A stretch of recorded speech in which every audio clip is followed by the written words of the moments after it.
Bonjour à tous et à toutes, soyez les bienvenus à la prière du matin, ce moment de rencontre personnelle avec Jésus. Et nous confions déjà notre journée, aujourd'hui ce samedi, à la Vierge Marie. Au nom du Père, du Fils et du Saint-Esprit, Amen. Je vous salue Marie, pleine de grâce, le Seigneur est avec vous. Vous êtes bénie entre toutes les femmes, et Jésus, le fruit de vos entrailles, est béni. Sainte Marie, Mère de Dieu, priez pour nous pauvres pécheurs, maintenant et à l'heure de notre mort. Amen. Notre-Dame de Lourdes, priez pour nous. Nous allons prendre l'évangile de Luc, chapitre 13, versets 1 au 9. Un jour, des gens rapportèrent à Jésus l'affaire de Galiléens que Pilate avait fait massacrer, mêlant leur sang à celui des sacrifices qu'ils offraient. Jésus leur répondit, « Pensez-vous que ce Galiléen était de plus grand pécheur que tous les autres Galiléens pour avoir subi un tel sort? Eh bien, je vous dis, pas du tout.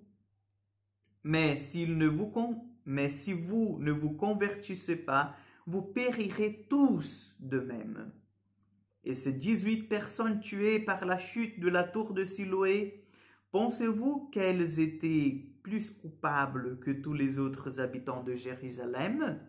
Eh bien, je vous dis, pas du tout.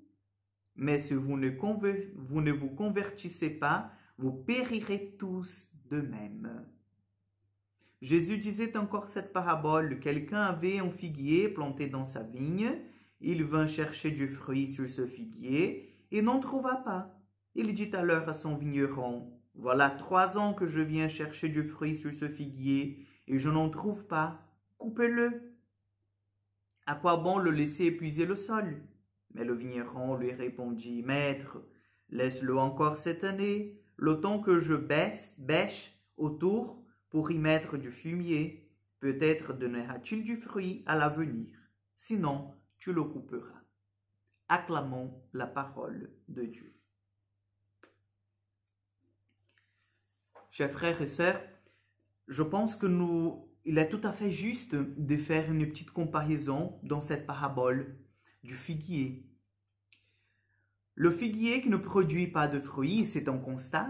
À l'époque, dans cette parabole, on constate que le figuier, il n'atteint pas sa fin. Et la fin du figuier, bien sûr, la finalité du figuier, c'est de produire du fruit. Le figuier, c'est pas un arbre, vous connaissez bien, c'est pas un arbre en fait qui va nous fournir de l'ombre, par exemple. Ou le bois du figuier, ça sera bien pour les jours où il fait froid, pour notre cheminée. Non, vous savez que la finalité du figuier, c'est vraiment les fruits. Et la bonne confiture de figues que vous aimez bien, j'imagine. Et aujourd'hui, le Seigneur, il nous invite à nous mettre dans ce contexte parce que le figuier, ce figuier-là qui ne produit pas de fruits, il épuise le sol, il est là, tout simplement. Il vit tout seul, stérile, n'est pas fécond. Et il y a une voix qui vient et qui dit, ben coupez-le. C'est pas la peine qu'il épuise le sol s'il ne donne pas de figues. Il ne sert à rien. Coupez-le.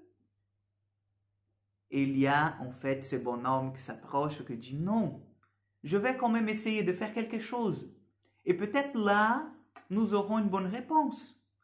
Si après tout cela, nous n'avons pas de figues, donc là, on va le couper. Alors, je vous disais, nous pouvons le mettre dans notre contexte. Et ce que Jésus fait avec nous, c'est justement ça. Le temps de la miséricorde. Le Seigneur, il nous avertit, il nous demande de nous convertir.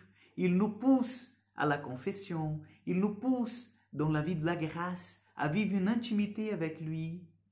Il nous parle par la parole, par sa parole, par nos frères, par les événements quotidiens.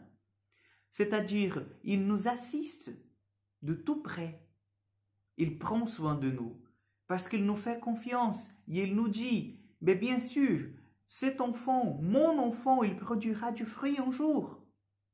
Mais chers frères et sœurs, là il y a une petite différence parce que nous sommes ce figuier qui est pris en charge par Jésus. Mais nous devons aussi correspondre, répondre, si vous voulez bien, à à ce soin du Seigneur. Donc nous voyons que Jésus, il met beaucoup à notre disposition. Et nous pouvons aussi, nous, de notre côté, mettre aussi tout ce que nous avons pour que nous puissions grandir et un jour produire du fruit, si vous ne le produisez pas encore. Donc demandons aujourd'hui au Seigneur qu'il ne désiste jamais de nous, que nous puissions produire des fruits davantage, parce que notre finalité, c'est celle-là, produire du fruit. Le Seigneur soit avec vous. Que Dieu Tout-Puissant vous bénisse et vous garde, le Père, le Fils et le Saint-Esprit. Amen. Je vous souhaite une bonne journée, un bon week-end et nous nous verrons mardi prochain pour encore une prière du matin.